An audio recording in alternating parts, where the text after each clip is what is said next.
gotta know what I'm doing wrong. I've lost my influence. Maybe it's time I retired the coat. You still have it. Some kids with a deer rifle put 2 holes in the sleigh, one in me. All I have is a loathing for a world that's forgotten.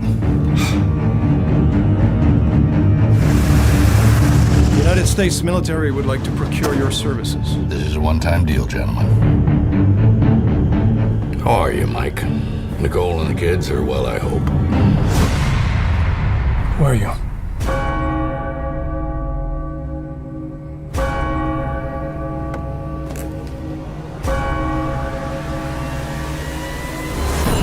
You just lost a big son, Fatman! What's the job? I'd like you to kill Santa Claus. I'm looking for the fat man. You can't be serious.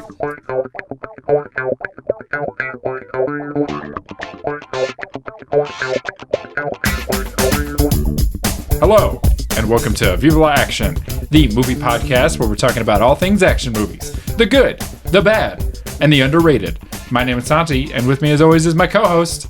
It's Whittly Piddly Grayson. What's up? What's up? What are you peeling off my table?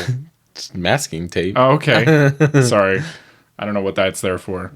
This table was being used to wrap gifts yesterday. Not by me. That's fair. It's December 17th, and I still have not bought any Christmas presents. I bought yours, and I bought my wife's, and that's it. Nice. So everybody else, you're getting a gift card. Hey! Hey! I still have to buy you and Sam, and that's it. Okay. Happy holidays, everybody. Yep. Merry Christmas. Happy Yule. Happy Yule. Happy Hanukkah, even though Hanukkah just ended. Yep. Happy Kwanzaa. Kwanzaa. Happy New Year. Yep. And all of the other ones that we don't know the name of. Yeah, and hey, you know. Because we live in America and they only teach us Christmas. And they just throw Kwanzaa in for fun. Yep. Because diversity. Diversity. Okay. We normally I have like an announcement or something. I don't have anything really. I've started uploading like short little clips on TikTok and stuff. I've seen them. And YouTube Shorts and Instagram Reels. For some reason, we get like hundreds of views on TikTok and YouTube, and then we get like 12 on Instagram. So I don't know how to work Instagram. It's a weird platform. I think what it is their algorithm is like bent towards like old people, and so it's like, you know, the only videos they get big are like it's a dog and it's like, you know, got like a hat on or whatever. Yep. It's eating a cupcake. Yep. And it's like, me so hungry. Yep. That's the only shit that gets big. Yeah. But anyway, I've been uploading those and having fun over there. People have been very nice. Hell yeah. And I want to say too. So by the time this goes live, I will have created a Google form for people to submit suggestions. Nice. So we haven't got a ton of them. We've got a few, but I feel like a lot of people don't like want to go through the effort of like emailing like a podcast. So if you've got like a suggestion and you're on YouTube or whatever, just click the link in the description or on the description of your podcast app and just follow that, and you could submit a suggestion for us. It can be anything that is action oriented. Yep. Be an action porno. We'll watch it. We'll watch it. That's together. On opposite sides of the room. Yeah. On facing our phones. away from each other with headphones. Yeah. But that's not what we're here to talk about. Nope. God damn it. We're here to talk about Fatman. Yeah. A 2020 action comedy film written and directed by Ian and Ishom Nelms. The film stars one Melvin Bad Bloke Gibson. Yep. As Chris Kringle, with support from Walton Goggins, old Wally Goggs, Marianne Jean-Baptiste, and Chance Hertzfield. The film carries a 44% on Rotten Tomatoes from the critics with an 84% audience score. The film does not pass the Bechdel test. No, it does not. There are 2 women and they don't speak to each other. Nope. And finally, the synopsis from IMDb. Do you think people think we're a French podcast? I know I brought this up before. Potentially. Maybe we should do the intro in French. Okay. To trick all the French people. Yeah. And then, once they actually start listening, we switch back to English. Be like, gotcha, Frenchies. We got 'em. It's always good to prank the French. Yeah, they love it. But what are they going to do about it? I've yet to see them win a world war, so. Exactly. Got them again. Fucking dunked on. The synopsis from IMDb. A rowdy, unorthodox Santa Claus is fighting to save his declining business. Meanwhile, Billy, a neglected and precocious 12-year-old, hires a hitman to kill Santa after receiving a lump of coal in his stocking. So that's all that. Yeah. Before we talk about the film's plot and the elephant in the room that is Mel Gibson and everything else, what did you think of this movie? It was interesting. I picked this one because we didn't announce at the last episode what we were going to watch. No. And so you just kind of said, pick something. Yeah. And I was like, all right. So I literally just Googled action Christmas movies. Yes. And there was a few, but this one kept showing up. Yeah. It was staring at me. Yeah. Violently. Yeah. And I just was, like Mel Gibson. Yeah, pretty much. And so I was like, and I read the synopsis and I was like, that sounds fucking ridiculous. Yeah. And I watched the trailer and I was like, fuck yeah, let's do it. And it was okay. Yeah. There were definitely some moments where I was like, are you using a $40 camera? What are we doing? Yeah. The premise, and I want to emphasize again, the premise is ridiculous. Yes. Right? A child puts out a hit on Santa Claus. Yes. However, there's not a lot of action until the very end. Yes. And it jumps around a lot. It does. So you suggested it. Yeah. And the week you suggested it, I was very busy. I was I was going out of town and a bunch of stuff. So I didn't get to watch the trailer until later. Mm-hmm. And when I watched it, I had messaged you because I was like, yo, Mel Gibson's in this. I don't know if we should, whatever. Yeah. But then I was like, you know what? I'll just watch it and then I will see if it's something that we should talk about. Yeah. And I did watch it. And I wanted to talk about it because I think it's very interesting. Yeah. I don't know. I think it is good with the giant caveat that there is a big anchor weighing it down, which is Mel Gibson. Because I don't think...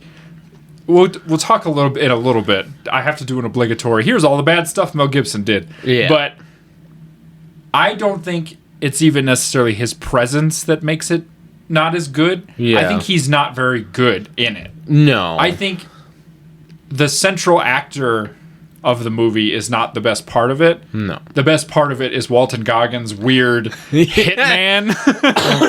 And his hamster. It's weird because he's putting in the weirdest performance I've ever seen in my life. And every second he's on screen, you're like, this guy's great. He was fantastic. And he's pretty much the only reason I was like, I think this is good enough to talk about. Yeah. And there's little weird things about the world that I want to talk about. Yeah. But yeah, I wouldn't have watched this otherwise. Right. This is the kind of movie I would have never even clicked on just because Mel Gibson is in it. Yeah. So, but I wanted to talk about it because it's got some really strange things in it. Very odd, and it's got all kinds of weird stuff. Yeah. But, yeah. I don't know. What else is he in? Who? Goggins. Well, good old Wally Goggs. He's in a bunch. He's just one of those guys who shows up in a bunch of stuff. But he is in. Let me pull up his IMDb real quick. Oh my God. His Wikipedia picture is him wearing the biggest hat I've ever seen in my life. Whoa! Did he kill? Who is it? Fucking Pharrell? Oh my God. So he's in. Trophy. He's in a bunch of. Oh, you've seen The Hateful Eight. No. Yes, you have. I got 30 minutes into it and I went, there's too many N-words, so I left. Well, that's true. But I remember one time I came in and you and your roommate were watching the end of it.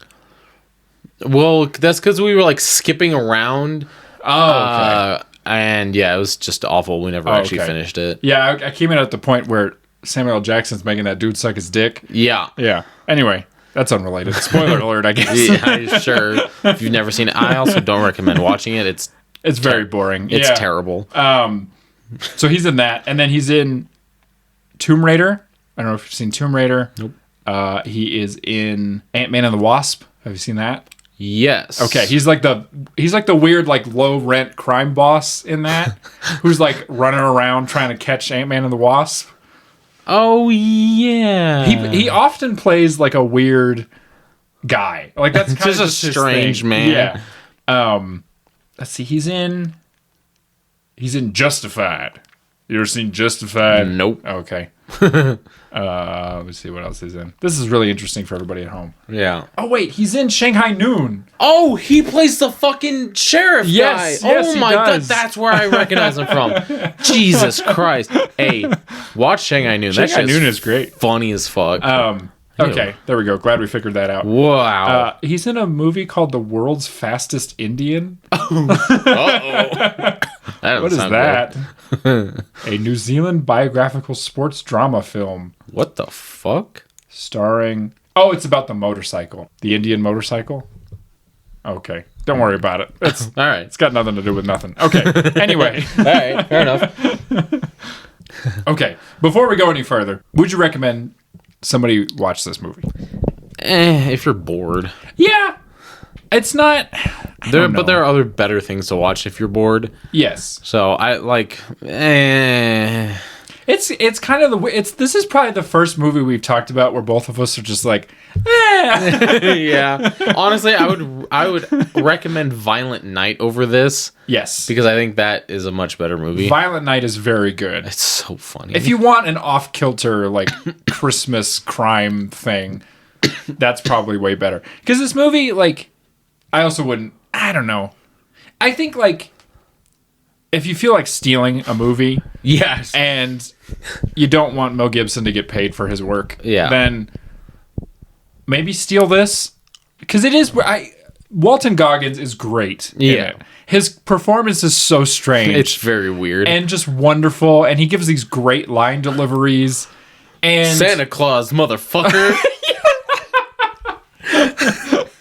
That was my favorite line in the whole movie. I liked when he told that lady in the pet store to shut the fuck up. Yep. You sound just like my mother. She never knew when to shut the fuck up. Jesus Christ. But yeah, it's weird. Because the thing is, here's my thing. If they replaced the main actor, right? Yeah. Like take out Mel Gibson, put in somebody more charismatic. Yeah. And if they just went a little further into the ridiculousness, I think this would work a lot better. I want to be clear, I still liked it. Yeah. Like I wasn't bored watching it. No. But I can't recommend it just because it's just not anything really. There's like other stuff you could watch. Yeah, exactly. It's not like required viewing. No. Like a lot of the stuff I talk about, I'm like, you should watch this because it's great, or you know, you shouldn't watch this because it's terrible, or whatever. Yeah. This one, I'm just like, I can't recommend it, but you know, you're not going to be remiss, I guess, if you do watch it. Yeah. If you want to start getting into pirating movies, I think this would be a great start. It's a good place to torrent. Yeah. Something. Which we don't condone. I don't condone it legally. Wink. Yeah. Let's talk about the film. Yeah. Right. And I'm going to start the conversation. I didn't originally want to start it this way, but I feel like anybody listening who is going to come at me because they're like, hey, Mel Gibson's not that bad, right? And he should be forgiven or whatever. No. I am just going to read out a bunch of the stuff that Mel Gibson has done. Because I just want to be very clear. A lot of people feel that Mel Gibson like deserves like a comeback in Hollywood. Yeah. And I'm not going to tell you what to think, but I just want to read all this stuff out. And you, all of you, can decide whether or not you think that is true. I don't necessarily think he does. I don't think he's shown any kind of remorse.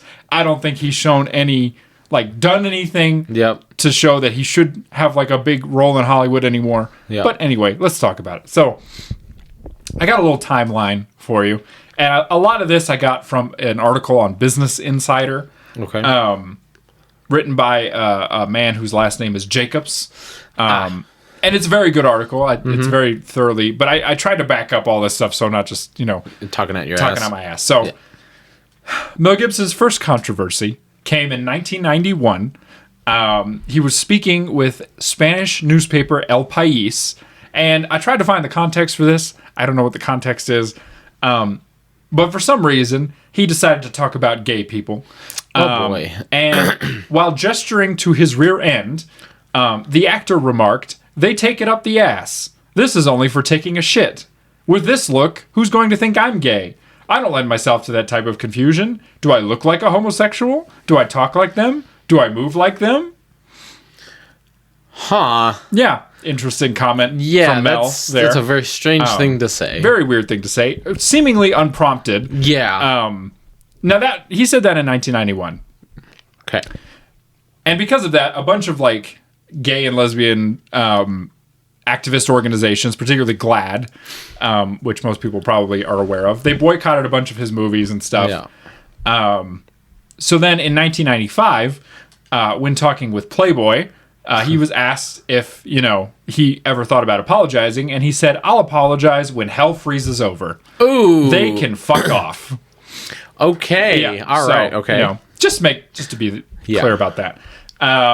Now, I did read that later he had a meeting with GLAAD, and he presented something at one of their conferences or whatever, that's all well and good, but to say all that and then never even publicly come out and apologize. And not only that, but to also say, "I'll apologize when hell freezes over." Yeah.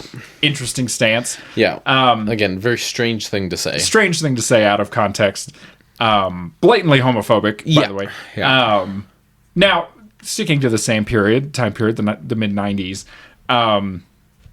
Winona Ryder in 2010 told a story about when she was at a party with her friend Kevin Aucoin and Mel Gibson in the mid-90s. And she said, "I remember 15 years ago, I was at one of those big Hollywood parties, and he, Mel Gibson, was really drunk. I was with my friend, who's gay. He made a really horrible gay joke. And somehow it came up that I was Jewish. He said something about oven dodgers. Ooh. But I didn't get it. I'd never heard that before. It was just this weird moment. I was like, he's anti-Semitic and he's a homophobic. No one believed me." And then, later in 2020, so 10 years after she made this comment, she reiterated it and said that she wasn't lying. She's 100% telling the truth. Mm-hmm. And then Mel Gibson made this weird, his people made this weird statement where they were like, "He never said any of that, and she never asked for an apology or anything, and in fact, he tried to confront her about these weird lies she's telling." And I'm like, I don't know. That's weirdly specific. Very strange. And it's like, I don't understand why she would lie about that. Yeah. But anyway, I'm not done. And in fact, it only gets worse from here. Oh, good. All right. Bring it on. If being homophobic wasn't bad enough. Yeah. In 2006, Gibson was arrested in Malibu, California on suspicion of driving while intoxicated. Oh, there you go. Okay. In the police report, the arresting officer, Sheriff Deputy James Mee, stated that Mel Gibson remarked, "Fucking Jews. The Jews are responsible for all the wars in the world. Are you a Jew?" Interesting. Yes, interesting stance to take there. But don't worry. He apologized, stating to the press, "I acted like a person completely out of control when I was arrested. I disgraced myself and my family with my behavior, and for that I am truly sorry. I have battled with the disease of alcoholism for all my adult life and profoundly regret my horrific relapse." He also issued a separate apology to the Jewish community. All is forgiven then. If you said it when you were drunk, then it doesn't count. Who cares? Yeah. Oh my God. Oh, don't worry, it gets worse. Somehow it gets worse. Somehow. Now, I want to be clear about something too, right? I'm taking a break in the middle of all this. People often cite that incident as the thing. That's all terrible. Yes. Don't get me wrong. It's a horrible thing to say. Yeah. It's not the worst thing he's done. I'm going to tell you about the worst thing he's done. But it's funny to me that people are like, he just said one thing one time. It's like, no. He's got a history of saying these awful things and doing awful things. He's a repeat offender. Yeah. So I don't know. Anyway. So on to what I think is the worst thing he's done. Okay. So, in 2009, during a lengthy custody battle between Gibson and his then ex-girlfriend Oksana Grigorieva. Okay. Take that second one. Yeah. A tape was leaked with recordings of Gibson making racist and abusive remarks. He told Grigorieva, "You go out in public and it's a fucking embarrassment to me." He also remarked that she looked like a pig in heat and that it would be her fault if she were to be raped by a pack of N-words. Yep. Hey, whoa. You can't say that. No. Can't say any of that. You can't say none of that. No. Wow. But again, don't worry. He apologized. He attempted to by saying, "I don't blame some people for thinking that was me. From the garbage they heard on those leaked tapes, which have been edited," he said, "you have to put it all in the proper context of being in an irrationally heated discussion at the height of a breakdown, trying to get out of a really unhealthy relationship. It's one terribly awful moment in time, said to one person in the span of one day, and doesn't represent what I truly believe or how I've treated people my entire life." Now, I don't know about you, but when I get into a heated argument, I very rarely tell somebody they should be raped. Yeah. And I usually don't throw in the N-word. No. Usually. In fact, never. I don't think I've ever done that. I've also quite literally never said the N-word in any context ever. No. Yeah. Interesting stuff. And don't worry, it gets worse. How? How the fuck can it get worse than the N-word? To quote John Mulaney, who's also not that great of a person anymore, really. That's fine. Yeah. If you're comparing the badness of two things and you can't say one of them, that's the worst thing. Yeah. This is just my last line. In 2011, Gibson was arrested and pled no contest to a charge of misdemeanor battery against Grigorieva in 2011. I already said 2011. Yeah. So, that's the most recent thing that I could find. I'm really glad we chose to talk about it. Yeah.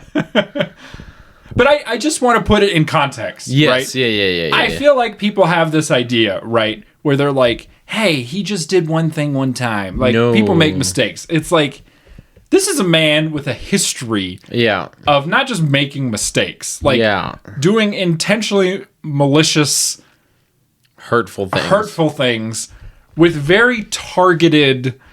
You know what I'm saying? Yeah. He's not just going around being mean. No. He's saying things that kind of all exist in the same bubble, which is homophobia, misogyny, racism, anti-Semitism. That's kind of all one package. Yeah. And I don't know if it's good to have somebody like that in the public eye all the time. No, it's not. Yeah. Wow, he really said the N-word, huh? He did, yeah. Wow. I was shocked by that. Was it the hard R? Yeah, it's the hard R. Wow. Yeah. And again, I know people are going to come up to me and they're going to be like, "Come on, that was in 2009. Like, you know what? It's like, yeah, so? Who gives a fuck? It wasn't okay then either. Yeah. It's never been an okay thing to say. Yeah, we all say things in arguments. I've never said that. No. Ever. I've never said anything close to that. No. What a weird thing. That's What a weird thing. But anyway, Walton Goggins is great. Yep. Walter Goggins in this movie is fantastic. He's never done anything wrong as far as I can tell. I haven't heard anything about it. I didn't even know his name. I don't want to put that on the record. Yeah, no. Just in case. Yeah. He is great, though. So the movie. Yes. Right. Like I said before, I think the movie, for the most part, is pretty good. Yeah. Like, I like the idea that they present, which is that Santa in the modern world is subsidized by the government. I like that. Like, yeah. Because to me, it makes sense that, like, he's magical in some way. But yes. he the way he, like, manufactures things is not magical. Yeah. He just has this weird team of elves who do it. And I like the idea that in this world where this guy exists, the U.S. government would be like, yeah, like, we'll subsidize that. Yeah. But you got to help us out, right? Yeah. And I find the idea very funny of Santa manufacturing weapons parts. Yeah. That to me is hilarious. Oh, it's very funny. Yeah. And I like, one of the things I like about this movie, it's like a small thing. I like the idea that the military personnel that you see in this movie, like the U.S. agents or whatever. Yeah. Even though, like, I don't necessarily have, like, a special love for the U.S. government or anything. Yeah. I like that they don't make all the government agents out to be, like, these, like, sleazy, like... Yeah. Like, the military guys that you see there are just there to do their job. Yeah. And when the, shit... hits the fan, they are, like, trying to protect people and stuff. Yeah. I kind of liked that. I was like, that's a nice... Like, you know, obviously you're supposed to be kind of, like... questionable about them because of what they're doing. Yeah. But I did like the idea that, like, when the shooting starts happening, they're, like, trying to protect lives. Yeah. I was like, oh, that's nice. Like, you don't see that a lot. No. And I like the weird depiction of the elves. Yeah. That they're these weird, like, creatures that just eat sugar. Yeah. Well, and that was like one of my favorite parts is they're in, like, the cafeteria. Yeah. And it's like a little like I don't know, 30 to 45 second montage. Yeah. Of all these elves getting their food for lunch, and it's all just like sweet shit. Yeah. Right? Cakes, whole pies. Right. They're pouring sugar in bowls of other sweet shit, right? And the like head military guy sits down with the foreman. His name is Seven. Yeah. Which I thought also the naming of the elves was also hilarious. Yeah. They were like, oh yeah, it's just the most efficient way to do it. Right, yeah. And so the foreman and the head military guy, they were like sitting there, and the head military guy was like very concerned. Yeah. And because normally in like a situation like this, we would see like the head military guy say some quippy thing, maybe make fun of him for a little bit, and then fuck off. Yeah. But he was like genuinely concerned for their health. He was like, don't you guys think you should be eating like, I don't know, fiber? Right. And vegetables and shit? You know, to, you know, grow. And Seven was just like, no, this is just the most efficient way to do it. That's why we live so much longer than you guys. And he was like, what? Yeah. And he's like, is that, you know, what Santa does? And they're like, oh, no. It's all about giving for him. He doesn't really do the whole sweets thing. Yeah. But that whole scene was just hilarious. It was very odd. Yeah. Yeah. The parts of this movie that work the best are when the people in it are leaning into that, like, off-kilter... absurd humor. Yeah. Like, the best part of the movie, like, hands down, is the, like, 5-minute montage where Walton Goggins, Skinny Man is his name. Yep. Is, like, making his way to Alaska. Because he figures out that Santa lives in Alaska, right? Yeah. And there's this montage where he's, like, in the car, and he's, like, singing to all these different genres of music. Yeah. And he's got his hamster with him. Yeah. And he's, like, eating at, like, gas stations and stuff. Yeah. There's a weird moment where he fucking, like, interrogates, like, a 2-year-old. Yeah. Yep. Yep. And he, like, buys the kid's, like, toy plane off of him. Yep. And there's this great shot where, like, you see him, like, holding the $100 bills to the, like, you know, like, the kid, and the kid's, like, staring at him. And then it cuts, and he's got the little plane, like, on his dashboard, and he's just driving. Yep. Oh, it's fantastic. It is hilarious. I wish the movie was just that. Yeah. Like, all the stuff with Santa is boring. Like, yeah. It's typical, like, old man shit where it's like, what's my place in the world? Kids are so bad. Blah, blah, blah. Like, who gives a shit? Don't care. Yeah. What I love is, like Walton Goggins weird, like, he's got this weird vendetta against Santa for some reason. And we kind of find out why, but it's never really explicitly said. No, because he's like, he got coal for Christmas. Yeah. You know, one or a couple of years. Yeah. But it's also implied that he was, like, abused as a kid. Yep. And so you're like, did Santa make that guy? Like, is that Santa's fault? Yeah. I think it is. It might be. I do also like, again, I don't like Mel Gibson in this movie. I don't think he's good in it. No. But that scene at the very end where he's like got one eye and he's like interrogating, he's like threatening to kill that kid. Yes. That was very funny. That was also very funny. I honest to God thought Santa was going to fucking snap and just kill that kid. I thought he was going to pull out his gun and just be like, fuck you. Yeah. Right? I will say the one sort of touching moment was when Santa was like in his shed or something. Yeah. Working on his sled. I don't know.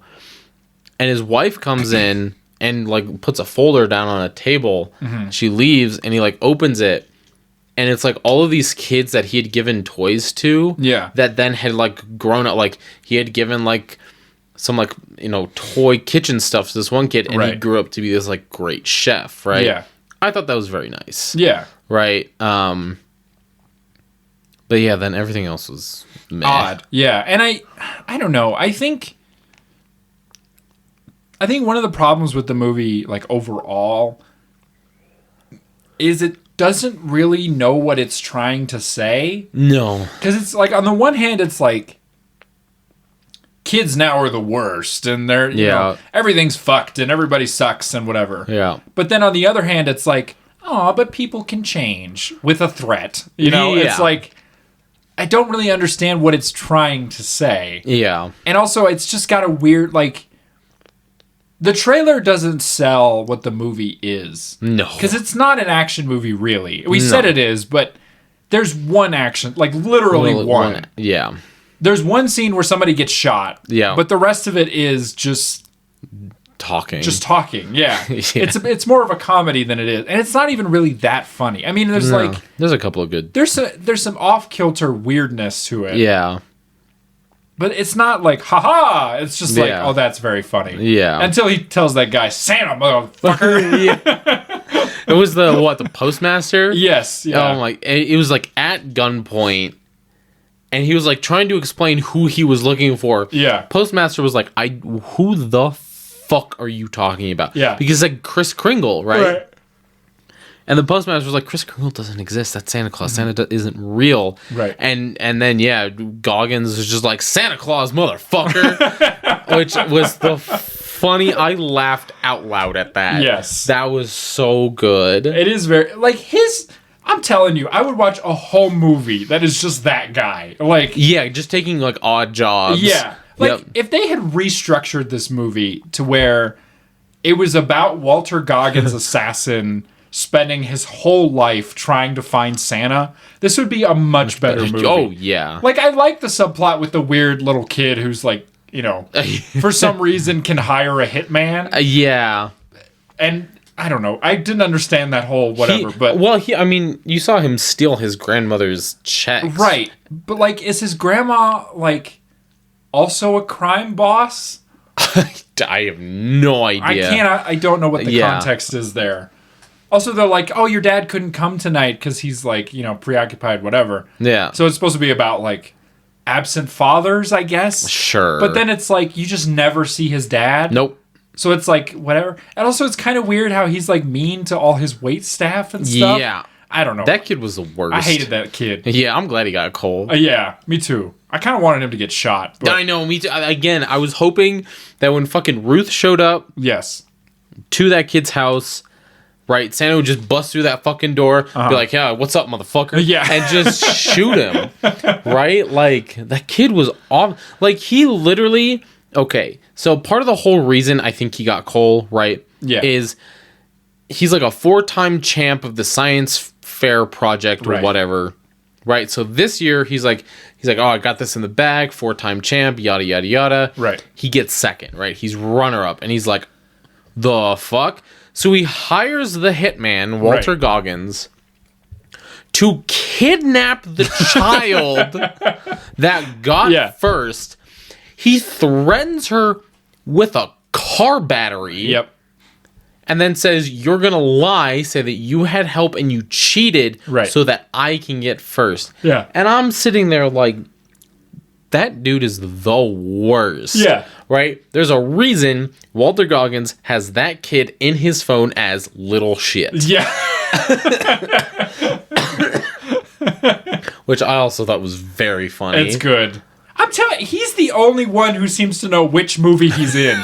Everyone else is like, doesn't know how to play it, right? Nope. Like some are playing it kind of like a nod and a wink, like, isn't this so silly? He is playing it dead serious. Perfectly, yeah. And just walking that line between this guy who is like sort of jovial, but he's also just on the brink of just rage. Meltdown. Yeah. Like, he is one inconvenience away from becoming the Joker. And just like every time he speaks, you're like, what's he gonna say? You know? He's so fascinating. Yeah. Well, and he's very good at what he does. Yes. Right? Yeah. Because, like, in order to find that kid that won first place, he calls up the school and he's like, I'm with the newspaper. Right. And I have some follow-up questions and I want to do an interview. Yeah. What is the contact name? And without hesitation, the school's like, oh, yeah, I got you. Yeah. Right? They don't ask for any credentials. They don't ask to meet up in person. They're like, oh, yeah, here you go. I think how he found Santa was also very clever. Yes. He like follows like the mail. Like, yeah, you know. Yep, he does them because he was like sitting there. He has this like crazy, cork board shit put up all over the place. He's going through a full mental breakdown trying to find Right. because like he had called, I can't remember who the fuck he called, but like he called somebody. He was like, "Yeah, I need help finding this guy. Can you help me find him?" Right. And the guy on the other line was like, "Oh yeah, who is it?" And he's like, "Kris Kringle." And then you just hear it hang up. And he's like, "Hello." Yeah. Hello. Right. So then he's got to do it on his own. Right. And he's like sitting there surrounded by all this shit, and he's watching cartoons. Yeah. And there's a Santa, right? It's a cartoon about Santa. And Santa's like opening letters. Yeah. And that's when he gets it. Yeah. He's like, oh, I got to follow the mail. Yeah. And he does a great job. Yes. Right? He like infiltrates the post office. Right? So I thought this was also very funny.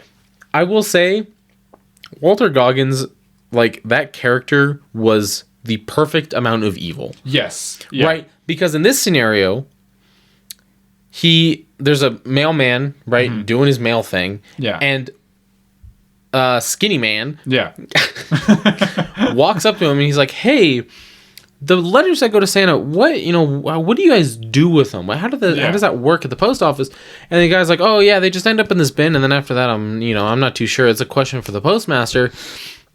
And Skinny Man was like, "Okay, cool." And he started to leave to go to his car.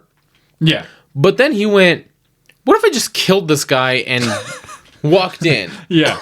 Right? He could have left him alive and then like snuck in. Right. But no, he's like, nah, fuck you. Yeah. And just killed the guy. Yeah.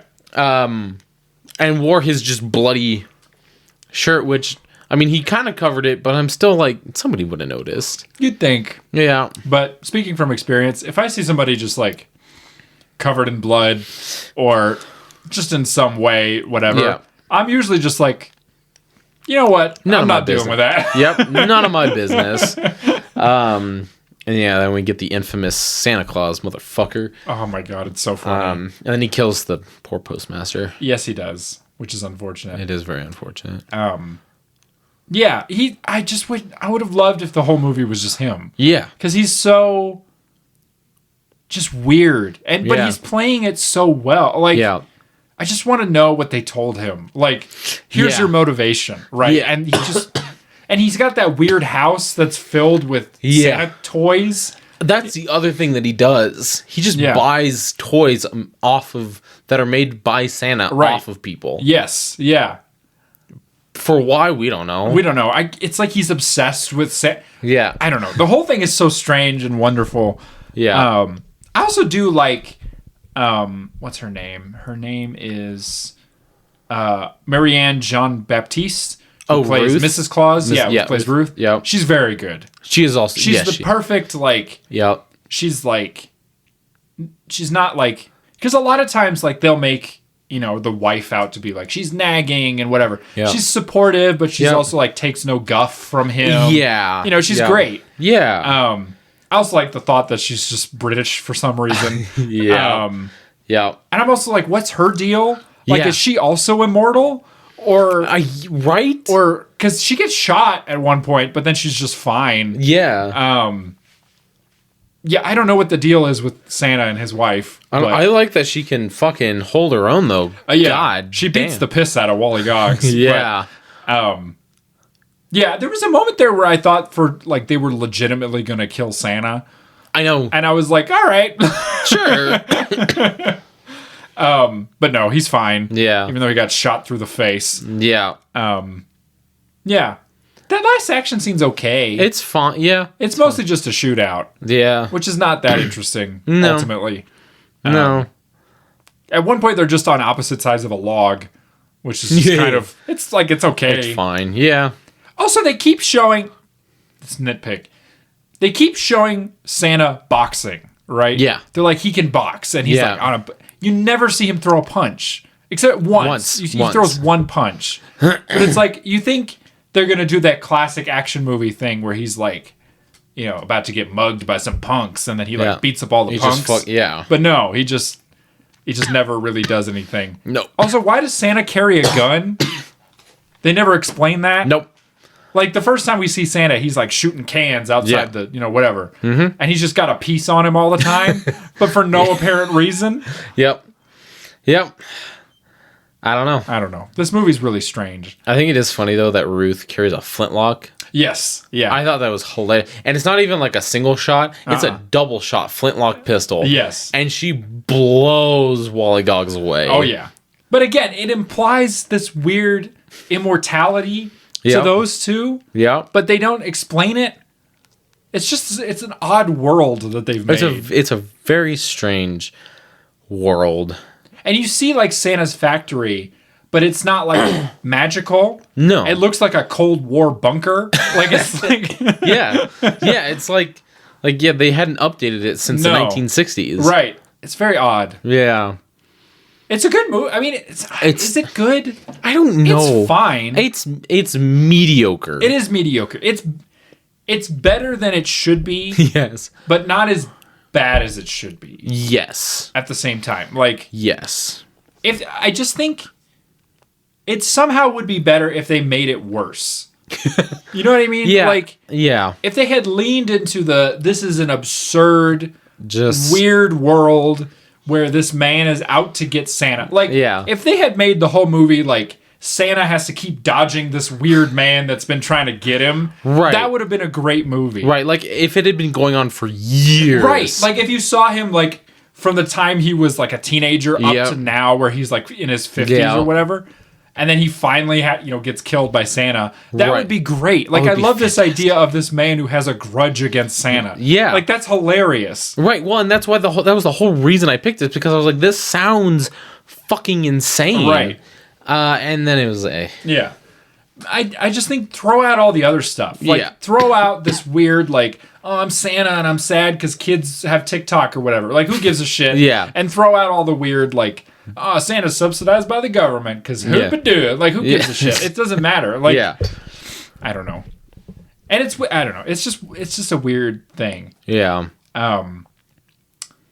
And I don't really have much else to say about it. Yeah, I think if I were to remake this movie, I think it would just be about Skinny Man. Yes. Because one, I want to know how the fuck he got that nickname. Yes. Skinny Man. Yeah. Right? I want to know how he got that name. I want to see, the first time he got a lump of coal. Right. Right? And I want to see that grudge grow. Yes. Skinny Man origins. Yes. Do it now. Put it into production. Ian and Ishom, or whatever your names are. Yeah. So I'm just gonna hit you with a couple fun facts before we wrap this up. This is gonna be a short episode because there's just not much else you can say. Yeah. Mel Gibson sucks and the movie's okay. I think the other thing that I do like before we get to your fun facts, is I like how we kind of get how Santa's magic works. He can just like look at you and he knows you. Yes. Yeah. He knows everything about you, and he doesn't even like, he can look at you and he knows your kids. Right. Yeah. Right. I think that is, that lends to the mythos of Santa, who as the song says, knows when you're sleeping, knows when you're awake. Right. Right? He knows you. He's this mythical being that I'm not going to say intimately knows you, but he knows you well enough that he can make these kind of judgment calls. Right. Yeah, I do like... There is a funny... It's not really funny, but it's like humorous scene where he's in a bar. Oh, yeah. And that guy is like chatting up the bartender. Yeah. And then he looks at him, he's like, don't you think you should get home to Ruth and the kids or whatever? Yep. And he's like, well, how do you know that? Yeah. I enjoyed that because it's kind of like fun, this idea that Santa's like, knows basically everything about everybody. Yeah. I kind of wish they'd leaned harder into that. Yeah. Like, make it so that Santa has this weird crisis because he like is tired of knowing everything about everyone or something. Like they show that it's like, because with that kind of power, right, at first it might be like kind of cool because you're like, oh, I know all this stuff and I can kind of use it in my advantage, but then eventually it just becomes like a burden. Right, like he would know everybody who was a murderer. Yeah. And he'd know which people were like, use him for that. Right. Like help me track down pedophiles or something. Right. There's another fantastic movie. Right. Right. Santa is a hitman. Right. And he goes around just killing people. Yeah. Santa Claus, pedophile hunter. Exactly. See, that would be very cool too. Yeah. When I was in high school, copyright, nobody steal my idea. We did like a creative writing project, and we had to write for like our end of the year. We had to just do some like holiday story. Yeah. And so I wrote a story about Santa being a hitman and him being like a sleeper agent for the CIA. And so, but I wrote the whole thing in verse. So like I did it like it was like the night before Christmas. Oh, so it was like, yeah. And I called it like The Man in Red or something like that. Yeah. I always thought that would be a fun story. Like this idea that Santa like thinks he's delivering presents, but he's delivering bombs or whatever. Yeah. He's the Unabomber. But no. And that's unfortunately not what this movie is either. No. Anyway, fun facts. So this movie was directed by two brothers. Okay. So their names are Ian and Ishan. Interesting combo. Yep. And they, prior to making this movie, this movie is independently made. Prior to making this movie, they had made really small movies, like $5,000 and whatever. And this film was actually one of the first scripts they ever wrote. So from the time the script was finished until the time that it actually got produced, it had been about 14 years, give or take. So they've been shopping this around forever. You would think it'd be better. You would think. So that's kind of cool. And the movie that actually got them their big break it's called like Small Town Crime. Mm-hmm. And it's actually got a pretty good cast. It has like, I can't remember the names of the people in it, but some like decent actors. Yeah. I probably will never watch it, but it looks interesting. Yeah. So that's kind of a fun fact. And then the last fun fact I have, because there's not really a lot written about this movie. Yeah. It kind of came out and then was forgotten about. Yeah. It was during the pandemic, so nobody was doing anything. Right, because it's not really anything. But no.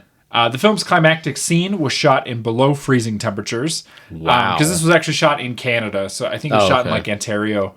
And the final shootout was done over 4 days when the temperature dipped to 36 degrees below zero. Wow. Yep. So real freezing. Yeah. That'll freeze your tits right off. Right off. Into the snow they go. That's about all I got. Right on. You got anything else? No. Okay. How long is this episode? We're about an hour. Okay. We're good. We're fine. It's decent. That brings us to everybody's favorite part of the show. What would you rate this movie out of 10? Out of 10, Wally Goggins. Wally Goggins, Weird Assassin. I'm going to give it a solid 4. Okay. So the same thing you gave Jim Cotta. Is that what I gave Jim Cotta? You gave Jim Cotta a 4. Yeah. See, I want to go 5, but that seems too generous. Okay. I'll go 4.5. Okay. That's fair. 4.5. That's fair. Well, what's your reason for a 4.5? The biggest is it just makes me go, eh. Yeah. Right there. Like we've been saying, the best parts of this movie were with Skinny Man. Yeah. And if they had actually like known what they wanted this movie to be and where it needed to go, I definitely would have rated it higher. I just can't. And then Mel Gibson is just kind of the worst. Yeah, he sucks. So that really brings it down. Does that pin say D-Day? Yes, it does. Yeah. It's the name of a K-pop album. Oh, I thought it was in reference to like the World War II. No. Storming of Omaha Beach, D-Day. Okay, all right. It's from the rapper August D. Ah, So it's D-Day. D-Day. Hey, just K-pop shout out for all my K-pop stans. There you go. Stan Jungkook. I don't know. Whatever. Anyway, and yeah, like I said at the very beginning, there's that one scene, and it now makes sense when you said that this was kind of like an indie film. Yeah. But it's when Skinny Man is driving to Alaska. Yeah. And he's like on this one, like it's a long stretch of back road, and they're filming it probably in just like another car, Right. and they're following, and they're kind of ahead. Yeah. The video quality looks like the kind of video quality you get out of like, you know, like when you take like a film class in high school, Yeah. and all they can afford because they're a public school is those like shitty like $40 to $50 like handy cams. Yeah, exactly. Yeah. That's what it looked like. Yeah, I agree.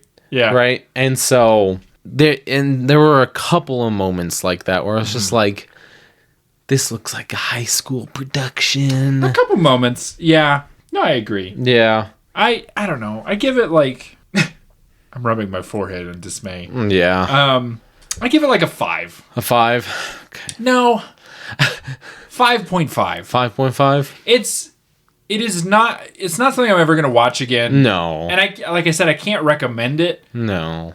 But it's also not the worst thing I've ever seen. No. And it's also not even really that bad. Like, it's well made for the most part.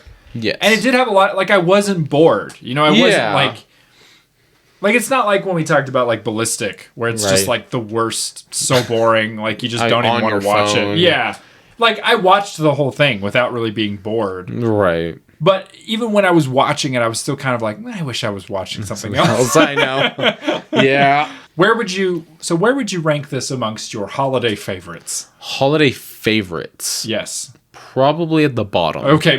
Probably at the bottom because like I mean and I'm including non-action movies too because like Klaus, Yeah. holy fuck, that movie's good. I've heard it's that good. Makes me like ugly cry. Yeah. It's so good. Violent Night, god tier movie. Absolutely. Right? Like it's so fucking good. Charlie Brown Christmas, Oh, forget it. forget about it. It's so good. And I mean that shit was made in like what? The 80s, 90s?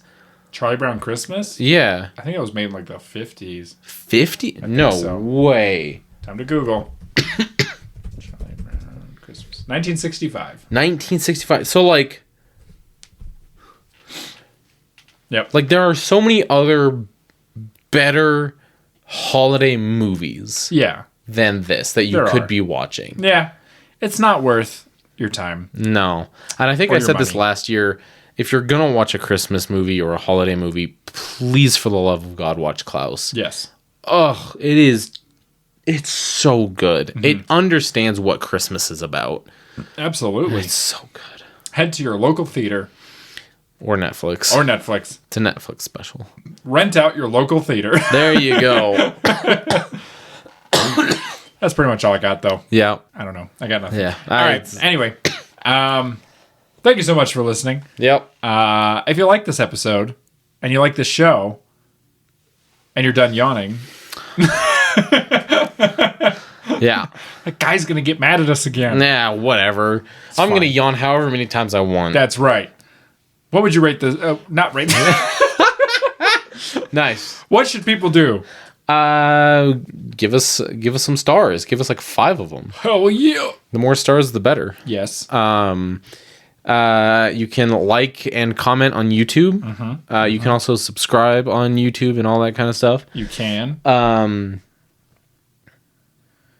check out the link to the Google form. Yes. Give us some recommendations. Yes. If you don't want to do that, you can always still email us at vivalaaction@gmail.com. Yes. You can also leave comments with suggestions in YouTube. Check us out on Instagram and TikTok. You can leave recommendations in either of those comment places. Share this with your friend. It's the holiday. Yeah. Be in the giving mood. Gift it to them. Gift this podcast to somebody. Gift them a card with a QR code on it that links to this show. Yes. Available now at Viva La Action. Yeah. Check us out on all the wherever you listen to podcasts. All the things. Oh, I didn't mention this at the start. It doesn't matter because it's already done. But I recently switched our hosting platform. So previously we were being hosted on SoundCloud. We're now being hosted on Acast.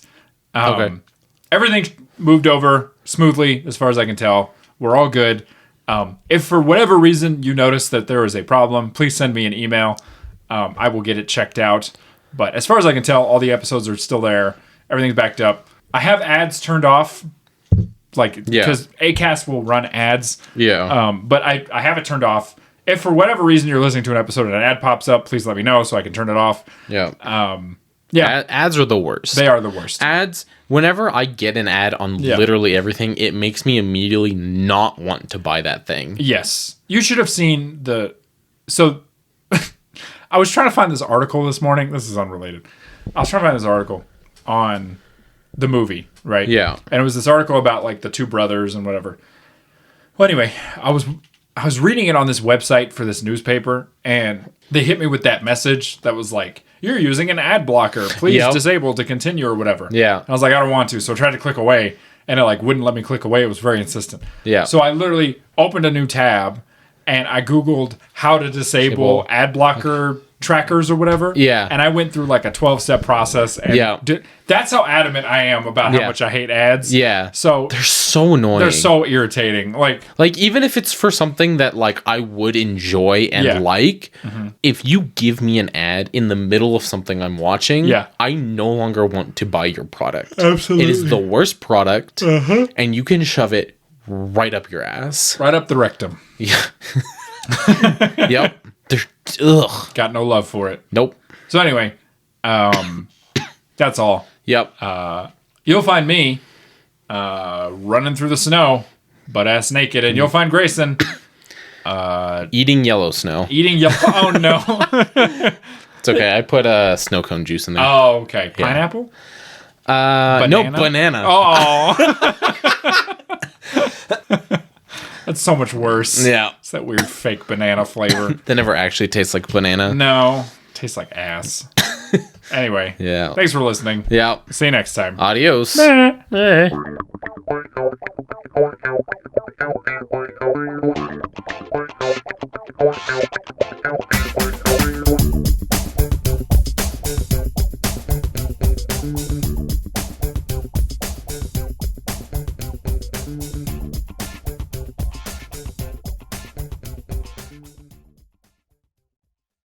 Are you ready, kids?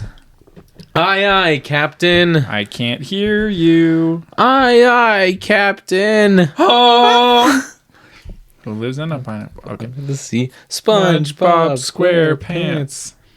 Absorbent and yellow and porous is he. SpongeBob SquarePants. Drops on the deck and flop like a fish. SpongeBob SquarePants. SpongeBob SquarePants. SpongeBob SquarePants. SpongeBob SquarePants. That was fun. Okay. Yeah.